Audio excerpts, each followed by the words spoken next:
Dhe ky takim i tretë i Gjithçka e Shqipit nis me rrëfimin e parë që vjen nga këngëtarja Rosela Gjulbegu. I kishte munguar për një kohë të gjatë publikut, flasim sa i takon muzikës edhe krijimtarisë. Megjithatë, e ftuar në për koncerte të ndryshme për të kënduar, e nga ana tjetër e ftuar në për emisione të ndryshme televizive teksa ka dhënë intervista. Kujdes, por jo rrëfim. Në fakt do të jetë Rosela Gjulbegu pikërisht e ftuar ajo e parë në këtë takim të Gjithçka e Shqipit. Çfarë ka rrëfyer ajo? Cilat kanë qenë momentet më të vështira në jetën e saj, si e konsideron muzikën shqiptare, tregun e saj, dhe gjithashtu, kur pritet të vi për publikun shqiptar me një këngë të re. Çfarë thotë Rosela? Përgjigjen e zbuloni tani në Gjithçka e Shqip intervistë me Rosela Gjulbegun.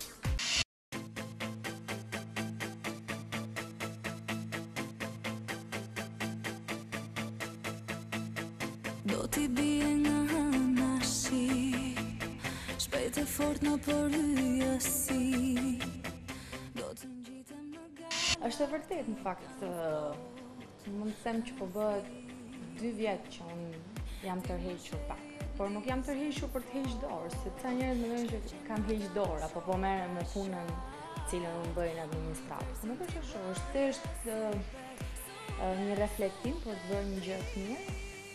Jam përpjekur të zgjedh materiale, nuk e kam gjetur veten, kam qenë e bindur, i kam lënë me idenë që po pres akoma të vi ai klik për të zgjedhur këngët, ashtu siç unë jam mësuar t'i bëj. Po nuk kam mungu koncerte, kështu që unë raportet me publikun i kam, edhe kam qenë unë jam person selektiv, kështu që ndoshta daljet e mia janë shumë selektive, të zgjedhura.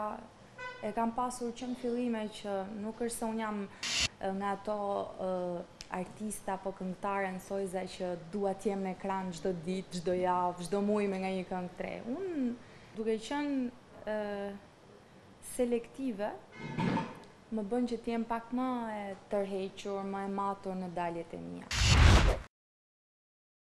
Unë përgjithsisht jam natyrë e chiltër edhe nuk e kam problem fare nëse dikush buzëqesh, apo dikush ka një lloj impakti, i çuditur që po kalon në Rosela. Ndodh shumë shpesh sepse unë ec në rrugë dhe sidomos nga rruga Elbasanit, cilën unë kam dhe shtëpinë, dhe vi për në punë, pastaj në një moment që dal në blok. Çuditen sepse unë me thënë drejtën meziçe për fundjavën dhe vesh tuta dhe atlete dhe jam njeriu më i lumtur në botë, dhe çuditen dhe më shohin me një shikim kështu, çudi. Po unë jetoj në një vend vogël, bëj një jetë shumë thjeshtë edhe modeste, kështu që edhe jam shumë e hapur ndaj njerëzve dashamirësve, vinë bëjnë fotografi, dëshirojnë të më japin dorën, ndoshta të më përqafojnë.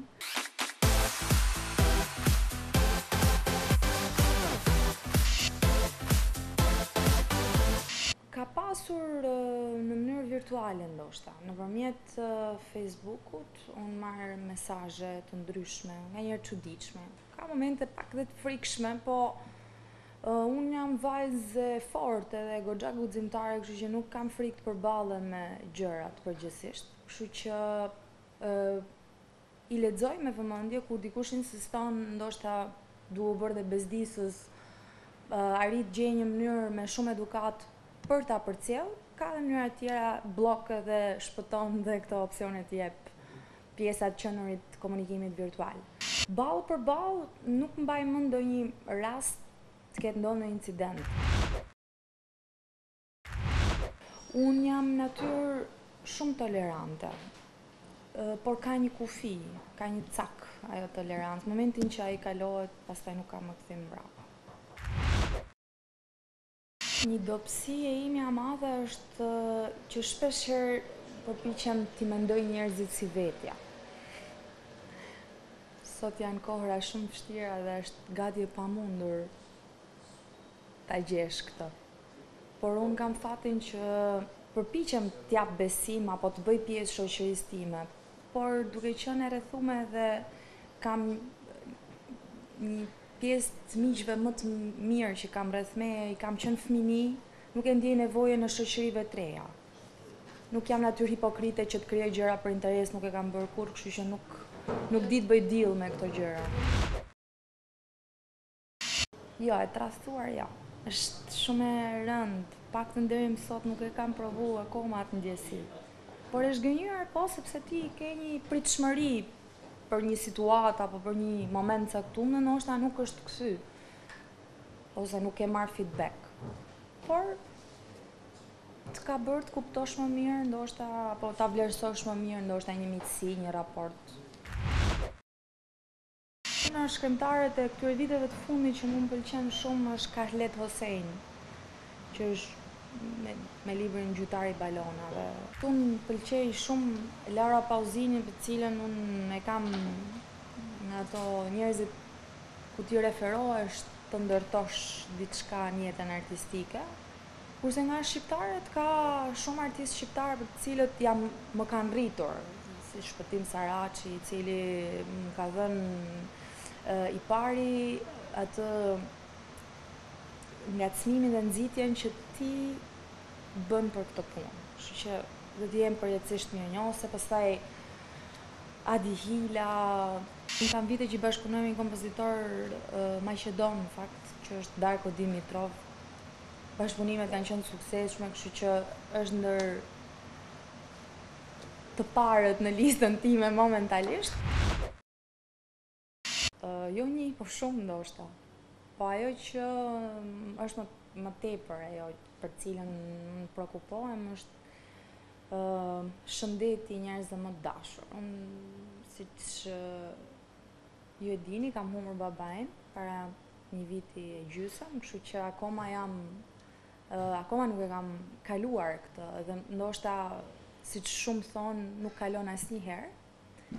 Por ti mësohesh me mungesën, edhe je detyruar të përballesh. Ka qenë një nga momentet dhe në sfidat më të forta, të them drejtën. Nëse dikur dëgjoja për një mikesh apo një njerëz të njohur që i vdiqi ati apo një prind, nuk e imagjinoja, thoja, unë nuk do jem gjendje ta përballoj, por ja që Zoti të vë para ca sfida, të cilat ti nuk ke rrugë zgjidhje tjetër.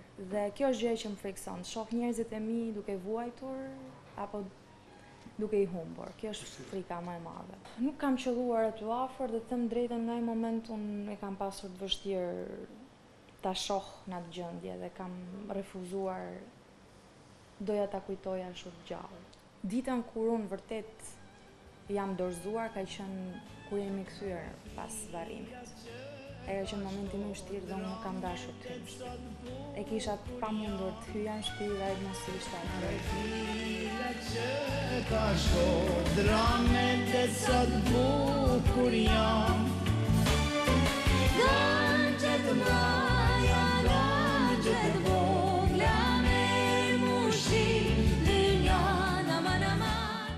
Me ditët e fundit më tha, gjithmonë të kam thënë djemt, po në fakt tha i lumi unë që kam një gocë. Kështu që o i thash, shqyqy që e the se gjithmonë djemt, si që është zakoni. Dhe më tha që isha e prekur dhe në një farë mënyrë edhe po ndaheshim, i kisha shtrënguar dorën dhe i thash që kam shumë të vështirë, njerëzit nuk e kuptojnë se Rosela nuk është e impenjuar me dikë, apo sa e vështirë është të gjesh njeriu në jetës. Përgjithsisht vajzat projektojnë te partneri i ardhshëm babain, kështu që e kam vështirë, i thash, të gjej një njeri si ty, i thash. Kështu që duhet ta kuptosh tash, ndoshta një herë edhe mërzit me mua që pse s'ka një gjë, por thjesht po përpiqem të gjej atë më të mirin e mundshëm që do të afrohet ty. Atë çiltërsinë, do thoja, sinqeritetin dhe ndershmërinë, jo në kuptimin e parë të fjalës, po në të kuptimin e ti je korrekt, përgjegjës për veprimet, për gjithçka që ti bën në jetë, ndërton, për gjithçka që ti mendon të vësh një gur mbi të ardhmen, jetën, por në të njëjtën kohë edhe sido që të shkojnë gjërat, ti bëj mirë. Në rrugë është një vajzë të veçantë, njerëzit nuk afrohen as për ta parë, veç ajo e di sa dhimbje ndjen në atë çast, e haruar nga të tjerët vetëm më njan, e një më parë s'kishte shumë fjalë. Unë mendoj që në këto moment është një mbi ngarkesë. Këngë që dalin, që s'tregojnë asgjë, që s'japin asnjë emocion të përgjithshme, ose një motiv turbo folku, i cili është kthy në mod me një zot, ndonjë djalit vogël, trit, pa... Unë mendoj që kam shumë kohë, ende shumë kohë për të arritur sukseset mëdha. Mendoj që kam nisur në një rrugë të mirë, kam qenë një vajzë me shumë fat, se kur punon me njerëzit e duhur, në kohën e duhur, në vendin e duhur, ky është suksesi më i madh. Kështu që unë e kam pas atë që në 2003-shin që 15 vjeç. Unë mendoj që artistët kanë kalojnë disa faza, disa etapa. Dhe pasi ti e kalon, sepse festivali të rrit, festivali të prezanton, festivali ka një tjetër rëndësi, është shumë pompoz, është shumë rëndësishëm, domethënë ti teston publikun. Në momentin që ti ke kalu këto faza, në momentin që ti e vlerësu, nuk ka rëndësi me çmim. Në momentin që duhet roket publiku, ajo është gjëja më e rëndësishme. Unë e kam kalu këtë fazë, kështu që nuk do të thotë që unë s'do marr më pjesë në festivale, por e kam kalu. Atëherë, duke kalu këtë etapë, çfarë duhet bëj? Duhet bëj klipe që qëndrojnë pak më gjatë, që të mbahen në treg, që ti je pjesë, njerëzit mos të harrojnë, edhe të shohin. Pastaj është kthyve e modës, sepse industria muzikore këtë kërkon, të lënë çon më tepër. Ca zëra thonë që kam, dhe thonë që mos të lënë Zoti para miq, se të bën që ti jesh më e mirë. Dhe të bën të kuptosh që vërtet ti vlen, sepse derisa kam mikesha shumë të mira, kam shumë kolegë të cilat i vlerësoj, i du fort, urohemi, po që të them që rrim pim kafe pafund, tregojmë sekretet më të thella të zemrës, ja. Mu më pëlqen shumë Mikel Boze. Është një artist që është një duet biles me Si tu non vuelves, që është një duet shumë i bukur që nuk e di pse shpesh e shoh veten që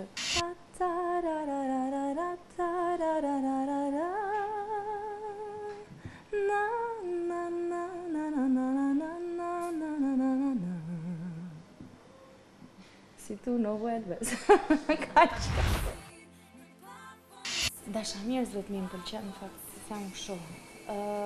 Do t'i thosha që faleminderit shumë që pati durim të më shihnit dhe të më ndiqni vazhdimisht.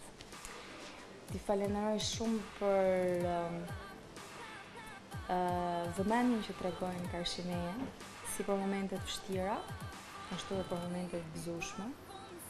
Edhe për t'i thënë që në pjesën më të madhe të kohës ato janë një motivim i jashtëzakonshëm, njerëzit mendojnë se është një shprehje klishe, por nuk është e vërtetë.